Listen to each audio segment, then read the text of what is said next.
먹으리라. 아멘. 아멘.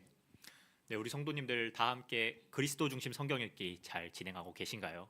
네, 이번 주부터는 레위기를 저희가 함께 읽고 있는데요. 레위기를 읽다 보면은 동일하게 한순간씩 위기가 오는 것 같습니다.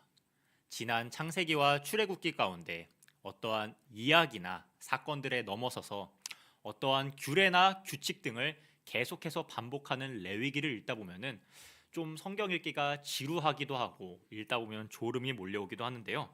오늘 함께 살펴보는 본문이 속한 레위기는 구조적으로는 크게 두 가지로 나눠볼 수 있는 책입니다.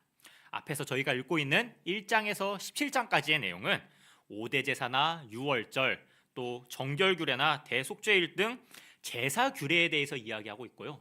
오늘 함께 읽은 본문이 속한 18장에서 뒤에 27장까지의 내용은 저희의 삶에서의 거룩을 이야기하고 있는 내용입니다. 특히 오늘 살펴볼 본문 가운데 등장하는 안식년과 희년이 바로 삶에서의 거룩과 관계가 되어지는 본문인데요. 특별히 오늘 본문에서는 레위기에서 간과하고 지나쳐서는 안 될 주제인 안식과 관련된 규정들이 나타나고 있습니다. 모세가 시내산에서 받은 10개의 계명 다들 기억하시죠? 혹시 네 번째 계명 무엇인지 기억하시나요? 바로 안식일을 기억하며 거룩하게 지키라였습니다. 안식일 규정은 정확하게 거룩한 삶과 직접적인 연결이 되어져 있습니다. 안식일에는 이스라엘 백성 집의 주인과 자녀, 종과 손님뿐만 아니라 가축까지도 6일간의 고된 노동을 멈추고 반드시 쉬어야만 하는 날이었습니다. 이러한 안식일 규정은 비단 일주일 단위의 일상생활에 한정되지 않고 오늘 함께 살펴볼 안식년처럼 6년을 일하고 7년째 해에는 안식해야 하는 안식년 규정과 함께 하나 더 나아가 희년이라는 제도를 통해 아직 땅이 주어지지 않았던 이스라엘 백성에게 약속의 땅에 들어가지도 못했던 그들에게 가나안에 들어가기 전에 장차 가나안 땅에 들어가서 너희가 지켜야 할 규칙과 규례가 있다라고 시내산에서 미리 선포되어졌던 내용들입니다. 오늘 읽은 본문 중 앞부분인 25장과 25장 1에서 7절은 먼저 안식년에 대해서 말하고 있는데요. 이 시간 저와 함께 다시 한번 읽어보도록 하겠습니다. 함께 읽겠습니다. 여호와께서 시내산에서 모세에게 말씀하여 이르시되 이스라엘 자손에게 말하여 이르라. 너희는 내가 너희에게 주는 땅에 들어간 후에 그 땅으로 여호와 앞에 안식하게 하라. 너는 6년 동안 그 밭에 파종하며 6년 동안 그 포도원을 가꾸어 그 소출을 거둘 것이나 7째 해에는 그 땅이 쉬어 안식하게 할지니 여호와께 대한 안식이라. 너는 그 밭에 파종하거나 포도원을 가꾸지 말며 내가 거둔 후에 자라난 것을 거두지 말고 가꾸지 아니한 포도나무가 맺은 열매를 거두지 말라. 이는 땅의 안식년임이니라. 안식년의 소출은 너희가 먹을 것이니 너와 내 남종과 내 여종과 내 품꾼과 너와 함께 거류하는 자들과 내 가축과 내 땅에 있는 들짐승들이 다 그 소출로 먹을 것을 삼을지니라. 아멘. 우리가 익히 아는 것처럼 안식일은 며칠마다 돌아오지요? 네, 7일마다 돌아옵니다. 안식일은 7일마다 돌아오는데 이것보다 더 큰 루틴이 있습니다. 바로 안식년입니다. 성경에서 말하는 안식년은 현대에 우리가 흔하게 사용하는 안식년이라는 용어처럼 쉼이 있는 유급 휴가가 주어지는 평안을 누릴 수 있는 7년이 지나고 받는 오랜 수고 끝에 받는 쉼을 누리는 휴가와는 다른 내용입니다. 25장 4절 가운데 안식년과 관련하여 정확하게 말하고 있는데요. 제가 읽겠습니다. 25장 4절을 보면 7째 해에는 그 땅이 쉬어 안식하게 할지니 여호와께 대한 안식이라. 너는 그 밭에 파종하거나 포도원을 가꾸지 말며 라고 말하고 있습니다. 사실 당시 농경사회에서 토지를 쉬게 한다는 것은 쉬운 일이 아닙니다. 지력이 약해진다고 한들 먹고 사는 게 급급한 청동기 후기 수준 문명에서 씨를 뿌리지 않는다는 것은 내가 내년에 추수할 수확물이 없다는 말입니다. 물론 하나님도 이들에게 무턱대고 안식년을 명령하신 것은 아닙니다. 이와 비슷한 사례가 성경에선 이미 있었습니다. 기억하시겠지만 바로 광야에서 만나를 내려주시며 명하신 것이지요. 만나를 내려주실 때 안식일 전날에는 뭐라고 말씀하시지요? 2배를 내려주겠다. 내일은 나가서 일하지 말지어다 라고 하시지요. 네, 이처럼 하나님께서는 안식일을 지킬 때에도 미리 그것에 대한 예비, 부족하지 않은 풍족한 먹을 것을 약속해 주신 것처럼 안식년 가운데에서도 성경에서는 이미 6년째 수확 시기에 너희가 내년에 일하지 않더라도 안식을 누리더라도 안식년을 지키며 쉼을 누릴 때 사용할 것까지 미리 다 공급해 주시겠다라는 의미를 갖고 있는 겁니다. 하지만 이 약속을 받은 이스라엘 백성들은 안식년을 지켰을까요? 우리 성도님들도 아시는 것처럼 사실상 지키지 못했습니다. 지키지 않았다고 보고 있습니다. 안식일도 제대로 지키지 못하던 이들이 안식년을 지킬 수 있었겠습니까? 규정으로는 안식년 규정이 존재하고 있었으되 모든 만물이 하나님께로 나온다라는 것을 입술뿐만 아니라 삶으로 고백하고 인정하고 실천하는 안식년을 살아간다는 것은 하나님의 주권을 삶의 전체적인 부분에서 인정하지 않고서는 사실상 지키기가 어려웠던 부분이라는 것입니다. 다시 말해서 안식년을 지키지 않았던 이스라엘 백성들은 부분적으로는 제사와 절기, 짧은 행위로는 하나님의 주인됨을 인정하는 것처럼 보였을지라도 그 삶 가운데 들어가 본다면은 전체적인 부분에서 진정으로 하나님을 내 삶의 주인으로 인정하지 못하고 살고 있었다라는 것이 안식년 규례를 지키는 모습 가운데서 확인할 수 있습니다. 하나님께서는 그런데 이러한 안식년 이외에도 더 큰 재미있는 좀 더 확장된 루틴을 보여주십니다. 안식년 말고 오늘 함께 본문 가운데 읽은 희년이 바로 그것인 것입니다. 희년, 안식년 7년에 한 번 돌아오는 게 안식년입니다. 이 안식년이 7번 돌아온 해, 다시 말해서 49년째가 이어지고 7번째 안식년이 끝난 후 50년째 다가오는 게 뭐라고요? 바로 희년입니다. 이 희년은 특별히 대속죄일 7월 10일에 나팔소리와 함께 선포되어진다라고 성경 가운데서는 말하고 있는데요. 희년과 관련되어져 레위기 25장 10절, 이 시간 다 함께 읽어보도록 하겠습니다. 함께 읽어보겠습니다. 너희는 50년째 해를 거룩하게 하여 그 땅에 있는 모든 주민을 위하여 자유를 공포하라. 이 해는 너희에게 희년이니 너희는 각각 자기의 소유지로 돌아가며 각각 자기의 가족에게로 돌아갈지며. 아멘. 희년의 의미는 원위치에 있습니다. 우리 아이들이 막 반에서 재밌게 뛰어놀다가 선생님이 호루라기를 삐 하고 불면은 아이들 어떻게 해야 되죠? 그 자리에 가서 앉아야 됩니다. 이런 개념은 이해하시죠? 네, 희년이 바로 이러한 개념이라는 것입니다. 모든 것이 원위치로 돌아가는 시간이라는 것이지요. 지난 50여 년간 얼마나 열심히 살았겠습니까? 열심히 살아서 재산도 불리고 당시 사회에서 허용되는 노예와 종들도 가져오고 열심히 살았는데 이 모든 것이 허사로 돌아가는 것처럼 다가오기도 하는 희년. 그렇다면 이스라엘 백성들은 이 희년을 왜 지켜야 하는 걸까요? 굉장히 불합리해 보이는데 말입니다. 이 희년을 왜 지켜야 했느냐? 우리가 아는 것처럼 이스라엘 백성들은 애굽에서 400여 년 동안 종살이했었습니다. 그리고 종살이하던 그들을 하나님께서 모세를 통해 건지심으로 자유인의 상태로 가나안에 들어가게 되었지요. 민수기에 보면은 하나님은 각 지파마다 땅을 나눠받는 기업받는 모습을 확인하게 되어지는데요. 이때 이들은 모두가 평등한 사람이었습니다. 모두가 자유인이고 각기 그 지파와 가족에 속한 숫자에 따라 적정한 땅을 나누어 받았습니다. 다시 말해 하나님으로부터 각자 자기에게 주어진 기업, 하나님 나라의 몫을 선물로 거저받았다는 거지요. 첫 상태는 다들 동일하였고 공평하였으며 상하가 없었고 누가 누군가에게 예속되지 않은 자유민의 모습 그대로였습니다. 마치 하나님이 사람을 창조하셨던 첫 모습과 같이 말입니다. 하지만 두세 사람이 모인 곳엔 나도 그들 중에 있느니라가 나올 줄 알았는데 안 나오네요. 그 본문이 아니라 두세 사람이 모이면은 반드시 사람은 사람 간에 우열이 생기게 되어집니다. 상하가 생기고 빈부격차가 생겨나게 되어진다는 것이지요. 처음에는 모두가 자유인이었으나 시간이 지나자 사람끼리의 경제적 차이가 생겨나며 누군가는 먹고 살기 힘들어 자기가 기업으로 받은 땅을 팔기도 하고 또 덜어는 자기 자신을 종으로 팔기도 할 것입니다.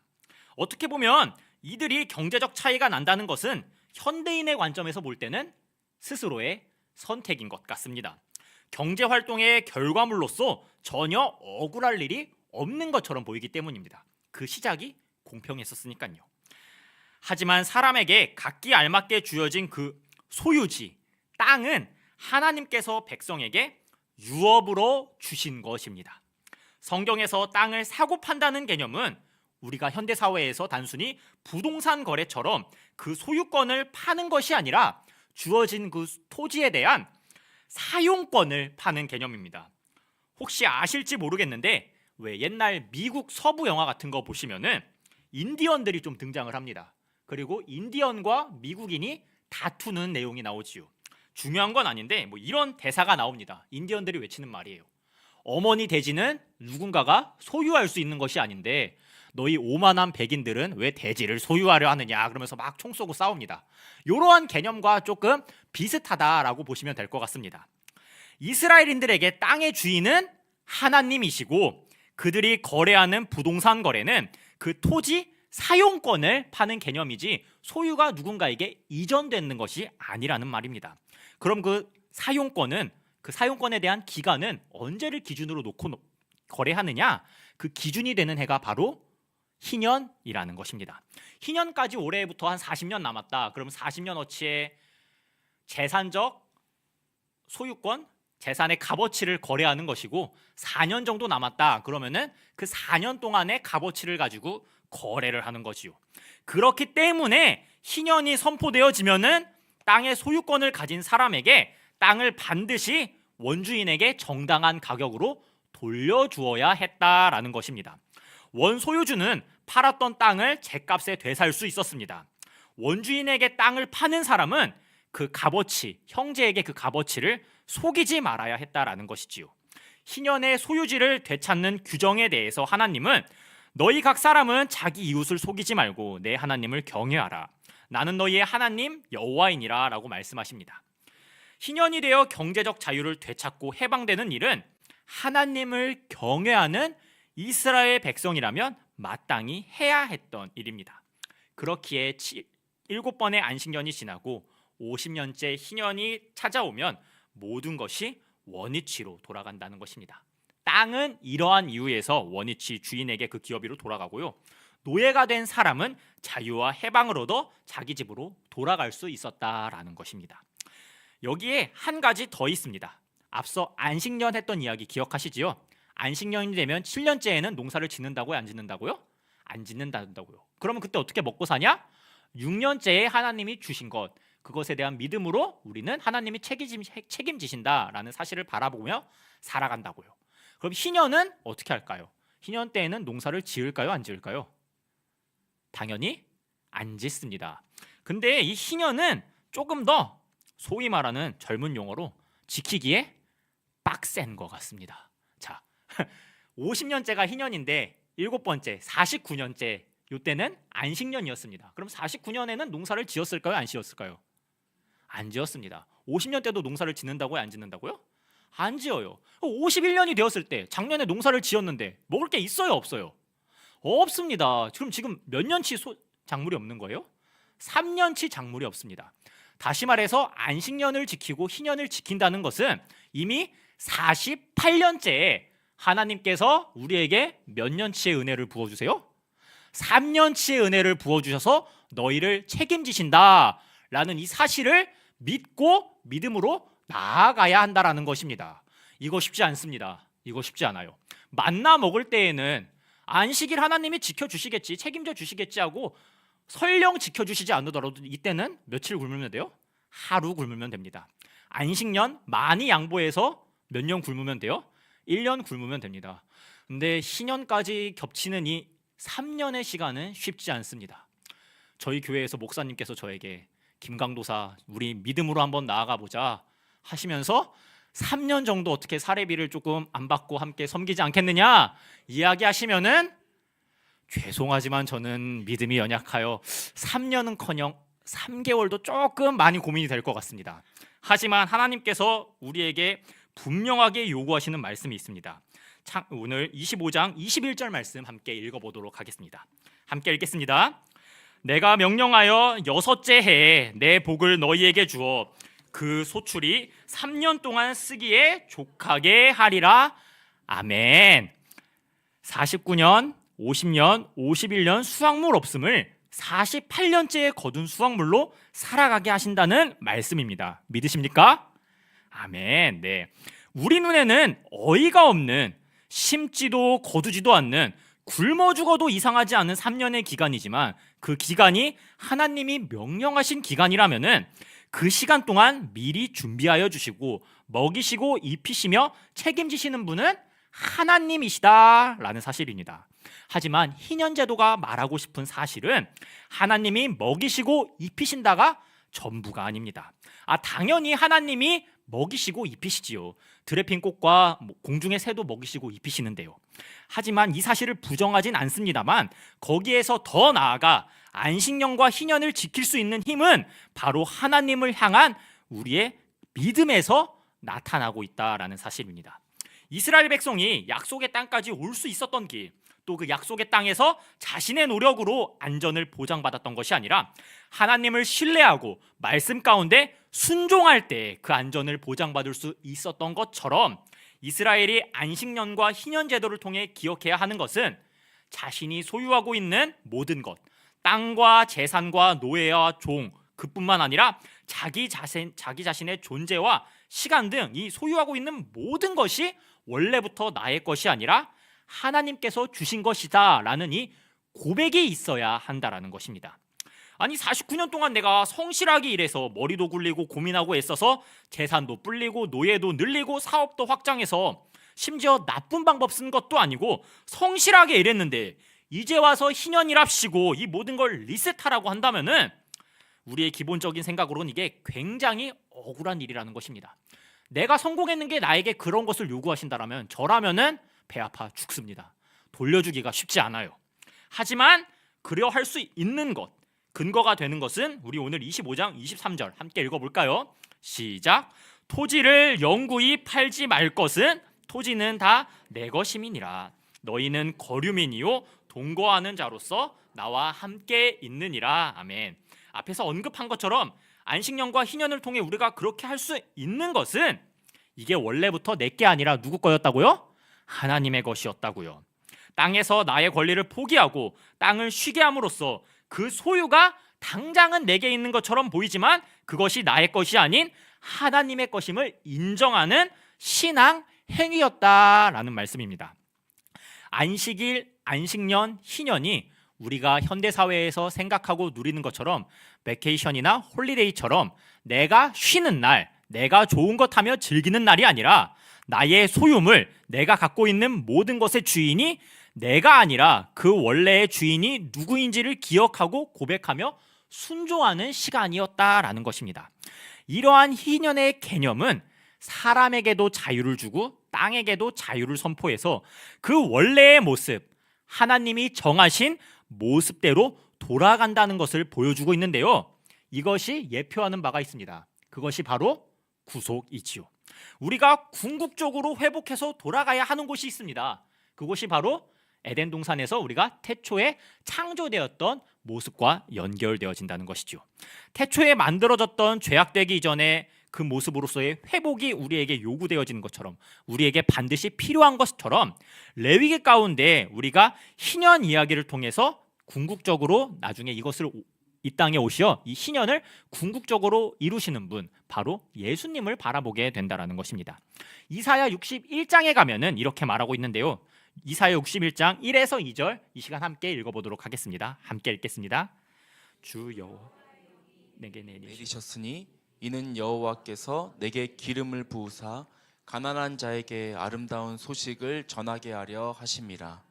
나를 보내사 마음이 상한 자를 고치며 포로된 자에게 자유를, 갇힌 자에게 노임을 선포하며 여호와의 은혜의 해와 우리 하나님의 보복의 날을 선포하여 모든 슬픈 자를 위로하되. 아멘. 이게 희년의 개념인데요. 이 본문의 내용을 누가복음 4장에 가면 또 예수님이 선언하시는 모습을 확인할 수가 있습니다. 마귀에게 시험받아 이기시고 공생의 사역을 시작하시는 그때 안식일에 회당에 딱 들어가셔서 두루마리를 딱 펼치시고 이사야의 글이 성취되었다라고 말씀하시는데요. 제가 한번 읽어보도록 하겠습니다. 누가복음 4장 18절입니다. 주의 성령이 내게 임하셨으니 이는 가난한 자에게 복음을 전하게 하시려고 내게 기름을 부으시고 나를 보내사 포로된 자에게 자유를, 눈먼 자에게 다시 보게 함을 전파하며 눌린 자를 자유롭게 하고 주의 은혜의 해를 전파하게 하려 하심이라 하였더라. 아멘.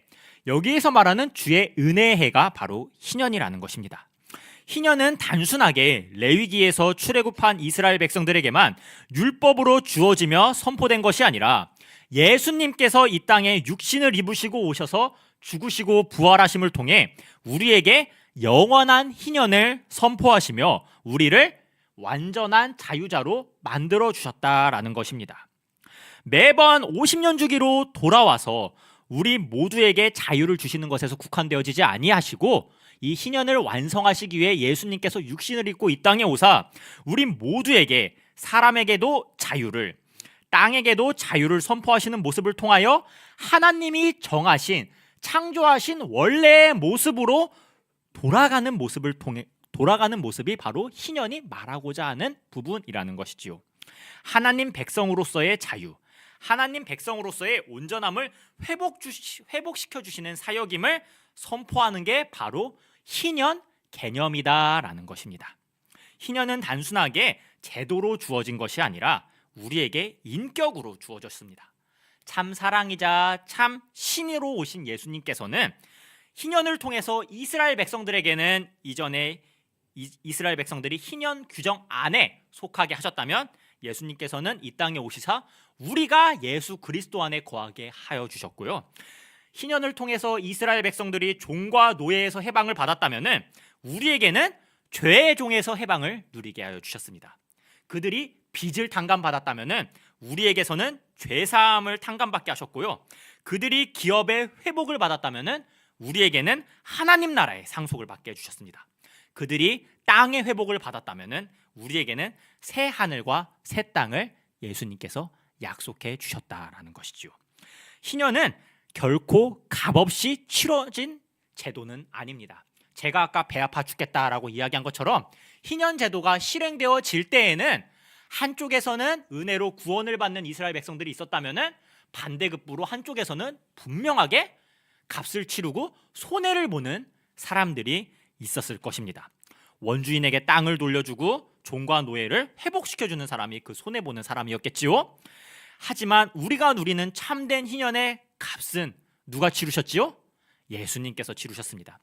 예수 그리스도께서 십자가에 달려 죽으심으로 그 값을 온전하게 다 치르셨다는 사실입니다. 그분의 피값으로 우리에게 거저 주어진 이 희년, 완전한 자유를 우리가 믿음으로 고백하신다면 오늘 내가 이 시간 누리고 있는 것들이 당연하게 여겨지며 이 모든 것들의 소유가 내게 있음이 아니라 이 모든 것의 소유가 누구에게로 있다고요? 하나님께 있다라는 사실을 우리가 믿음으로 고백할 수 있기를 소망합니다. 다시 말해서 우리가 그분의 주권 아래, 하나님의 주권 안에서 내가 살아가고 있음을 인정하며 내가 살아가는 이 모든 모습이 내가 선택하는 안식의 모습이 아니라 하나님이 말씀하시는 안식의 모습 가운데서 거해지고 행해지는 이번 한 주간의 삶, 이번 한 달의 삶, 올해 2026년의 삶이 되어지기를 믿음으로 소망합니다. 아멘.